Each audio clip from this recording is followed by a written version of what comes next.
channel. So in today's video, we're going to be talking all about foundation. I'm actually starting off a brand new series on my channel called Back to Basics, and I'm going to be creating a whole playlist for different topics. In this video in particular, we're going to be discussing all about foundations, and I know this is such a hard topic to really grasp because there's so many different types of foundations. So we're going to be breaking it down from creams to powders to liquids, my top foundations, some common foundation mistakes, and I also do a demo for you guys as well. So if you guys want to know all there is to know about foundations, please keep watching. Okay guys, so I'm just starting out with a freshly washed base. I've already applied on my skincare, which I'm not going to get into this video, but you can go onto my channel and I have a whole playlist with my top skincare favorites, my skincare routine and everything like that. So I already have my moisturizer, and we're going to start off with primer. Primer is super important. I know it is a foundation video, but primers and foundations go hand in hand. One of my favorite primers of all time is from Hourglass. It's their Mineral Veil primer, and this is oil free as well. If you have a bit more of a budget to spend, I would highly recommend this primer. This primer will be amazing for anyone with dry skin, oily skin. If you want your makeup to be long wearing, it says that it actually makes your makeup waterproof. I don't know about that, but it's a really good primer. You guys see I've nearly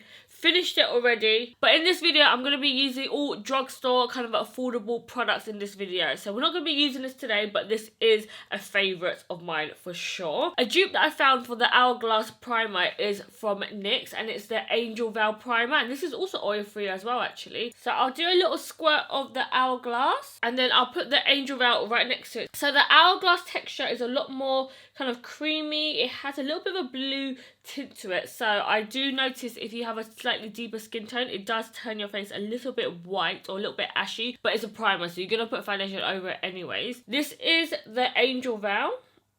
So when you first apply these onto your skin, they're not going to feel very similar at all, but once it's all applied and rubbed in, that's when I noticed that my texture feels very similar and really good for just like smoothing out any fine line or textures. Another primer that I really love is also from NYX actually, and it's the Total Control Primer Drops. So this comes in a little dropping format, and I really love this for Instagram videos because you can literally like just drop it onto your skin and just smooth it all out, and the texture of this is quite runny as well. So I'm going to be using the Angel Veil primer from NYX today, and what primers does is it basically smooths out your skin and it just blends away any textures that you have. So a lot of people would have a lot of large pores kind of like in the center of their face. You don't really get foundation that really transfers here. It's mainly here in the middle where you get oily. That's where your foundation breaks down. Okay, so we're going to talk all about foundations. There are so many different foundations at all different price points, and there's so many different textures of foundation. I'm going to be talking about the main 3 different types of foundation, which is liquids,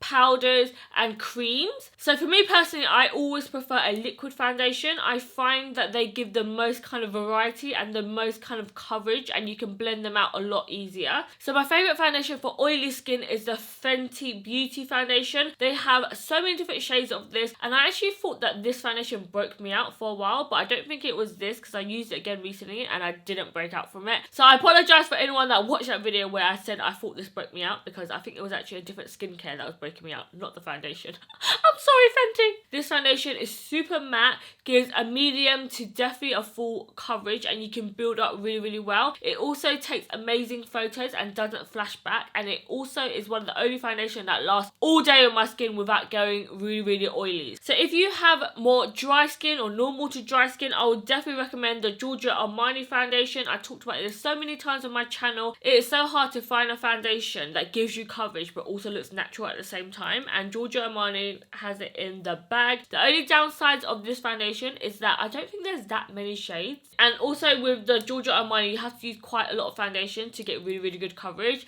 so you kind of have to have quite decent-ish looking skin or really good concealer. So for my favourite drugstore foundation, I kind of struggle in this department because I feel like there's quite a lot of foundations that don't have a really nice yellow undertone, but I really love the Fit Me Matte and Poreless by Maybelline. I really like this foundation because it is really nice and long wearing and it's not too matte. Even though it says matte and poreless, it just leaves your skin kind of like a semi-matte, so it's not too drying. If you have a normal to drier skin, cream foundations would be amazing for you because they really feel creamy on the skin. You can really blend out the coverage. This is the Hourglass Vanish stick foundation. This is a really famous foundation. I love this foundation. However, I find with stick foundations in general, they just don't last on my skin. It's definitely a good way to travel around and apply your foundation because it's all handy dandy in a stick. You just roll it up, do a few stripes and just blend it out with your finger or a sponge or a brush. So it is really nice and handy for travel reasons or if you have more drier skin. And then there's also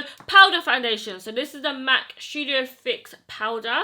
I'm in the shade NC35. Powder foundations are really nice if you have super oily skin. I know when I used to work at MAC, there used to be a lot of people that came in and just use this as foundation by itself. The only thing about using this as a foundation is that you have to make sure your skincare regime is really good. You can't be having no dry flakes when you're using just a powder foundation on its own because then it'll just pick up all the dry patches. Also, if you are currently using just a powder foundation, then you should definitely replace this sponge like every month or so, because if you don't replace the sponge and you just leave the sponge on top, it just forms a layer of disgusting oil on it, and people used to come in all the time and I will see their crusty musty Studio Fixes. So you have to be careful and always make sure you wash your sponges, get new sponges all the time, because sponges is a breeding ground for bacteria. So if you get breakouts and stuff, do not use sponges like this all the time. You want to use disposable sponges. I also love using powder foundations on top of liquid foundations. So a really good way to make sure you have the coverage that you want is to go in with a layer of powder foundation, even on just areas where you get really bad scarring. I would definitely recommend anyone that loves good coverage to have a powder foundation in your arsenal. Something that I also want to mention is from NYX, and this is their Pro Foundation Mixer. I use the olive one and I really love this because in summertime I tend to go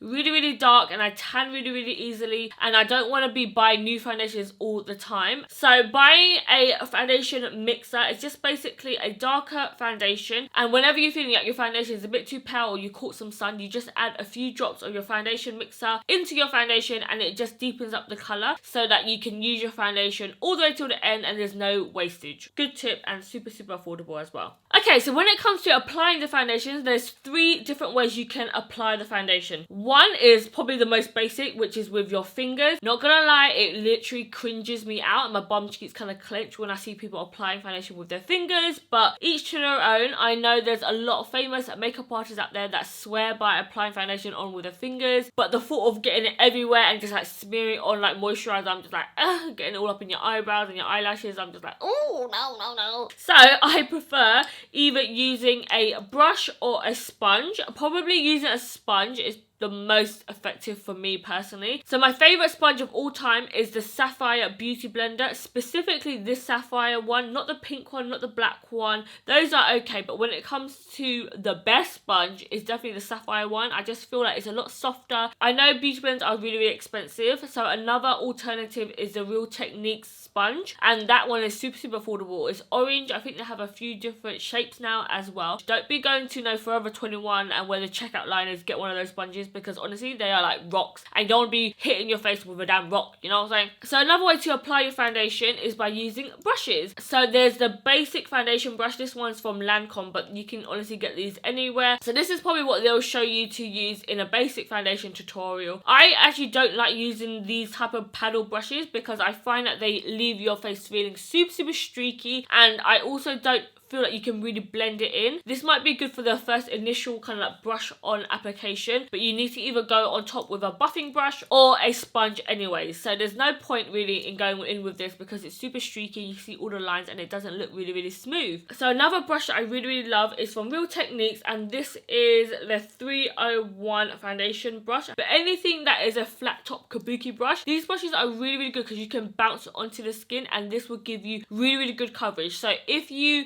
suffer with pigmentation, scarring or anything like that, use a buffing brush because this will give you a bit more coverage. I would definitely recommend, if you are using brushes, to go with a more synthetic hair brush because I find that they don't absorb the foundation. Okay guys, so let's move on to actually applying the damn foundation on because we talked on for long enough. So what I like to do with foundations is I put a little bit on my hand and then I dot it onto my skin. I find when I apply the foundation directly onto the beauty blender, I have to use more foundation, whereas if I dot it out, the sponge doesn't absorb that much. Does that make sense? I personally don't like to do dots all over my skin. I do it for like foundation videos on Instagram, but I try to do section by section, especially if you're working with a foundation that dries down really, really quickly. Okay, so I'm literally just bouncing this all over my skin, and this foundation is super nice and a medium, slightly full coverage. If you have slightly oily skin, definitely go in with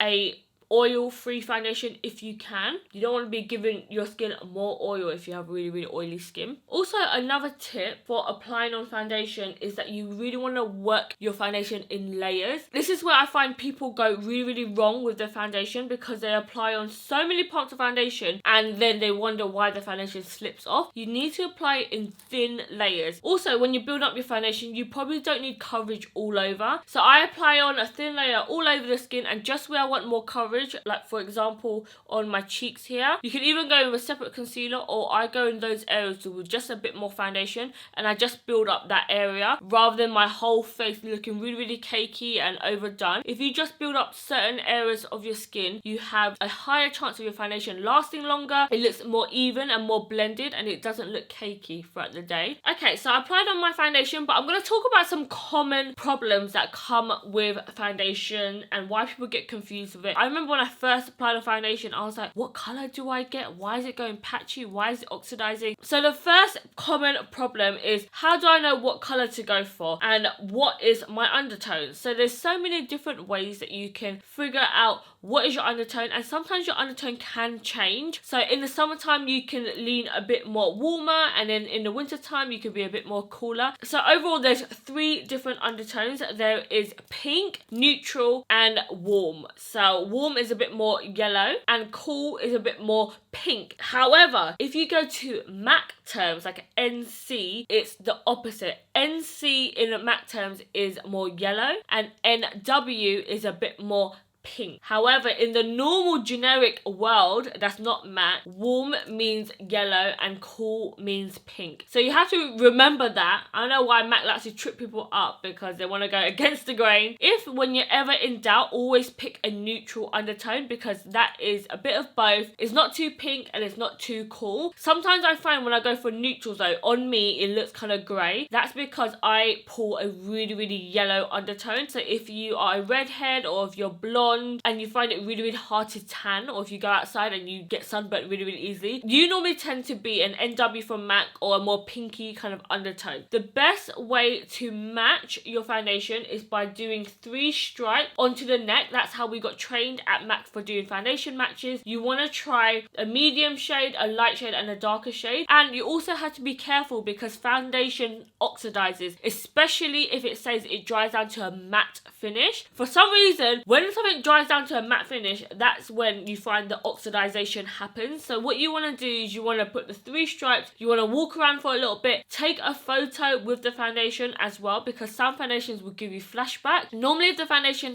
has SPF in there, it will normally kind of give you flashback. However, if it's a really, really low SPF, then normally it doesn't give you too much flashback. But if it's got something like SPF 30 or SPF 50, be careful because at nighttime when you're taking the photography, your face will literally be like flashback Mary, James Charles. Another problem that a lot of people ask me about is how do I stop my foundation from being cakey? If your foundation is cakey, it probably means that your skincare isn't good. Your skincare isn't efficient enough, because cakey skin basically means that it's laying on top of dry, dead skin. So you want to make sure that you go back to your skincare routine. You need to add in an AHA. So I really love the Pixie Glow Tonic. That one's really, really nice. There's also a glycolic toner from The Ordinary. I think that's only like £6 as well. And you want to use that every day or every other day. And you just put that on a cotton pad and literally sweep it all over your skin like a toner. And what that does is that it gently exfoliates any dead skin cells. And then when you apply your foundation on top of your primer and a really, really good moisturizer, make sure you have those down, because that will reduce the chances of your foundation looking cakey. Another reason why your foundation could be looking cakey is because of your powder that you're using. So make sure you go in with a lighter weight powder, not anything that really sticks to any dry patchy that feels heavy on your skin. Also, it could be that you're not washing your brushes enough. I cannot tell you, when I used to work at MAC, how many times people will come in and just like open their makeup bag and I'll be like,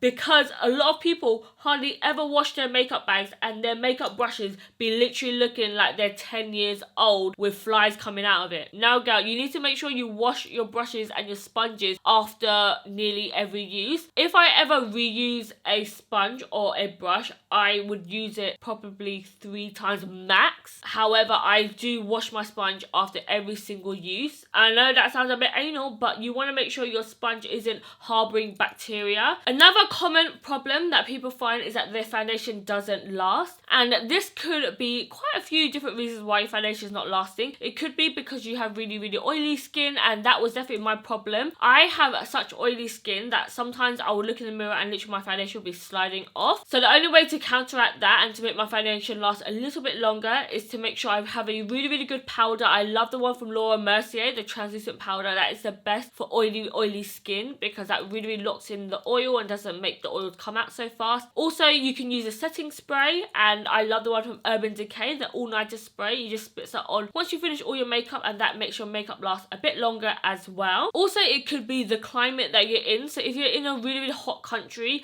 your foundation is bound to move. So the only way to kind of counteract that is to make sure you bring a little touch-up kit with you. I love the Blotterazzi from Beauty Blender. It's like a thin little sponge. It's like the same material as a Beauty Blender. So you just literally like dab it onto the skin, and then it takes away the oil without having to cake your face with loads and loads of powder. Another way to touch up your makeup is with blotting papers. I really like blotting papers because you can just literally blot on your skin, and it's so satisfying when you see all the oil onto the paper after. Slightly disgusting, but it's so satisfying. And then also, of course, bringing a powder out and about with you. And I know a lot of people touch up with powders, but you want to make sure that you blot off the oil first, either with the Blotterazzi that I was telling you guys about, or with even tissue paper, toilet paper, or like the blotting papers, and then apply the powder. Do not apply the powder on top of all the oil, because that's when your foundation goes really, really cakey quickly. Okay guys, so that's it for this foundation 101. I just finished the rest of my makeup. I hope you guys enjoyed doing this little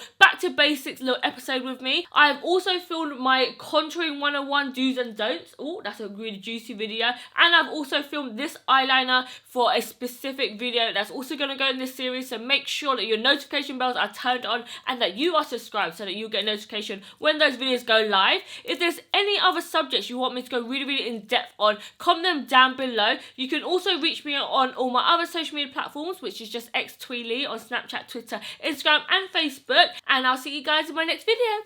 Bye guys, enjoy the bloopers. Just dropped the lid. So definitely big ups to Fenty Beauty Foundation. There's a car going by. Where's the e.l.f. one? Say, can't buy anything in the show. Ah. Foundations. Tick. I need to do my thumbnail as well.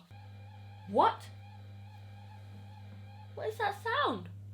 Below, what other topics would you like to know about? Did I just get a bogey fly at my nose again? The hell?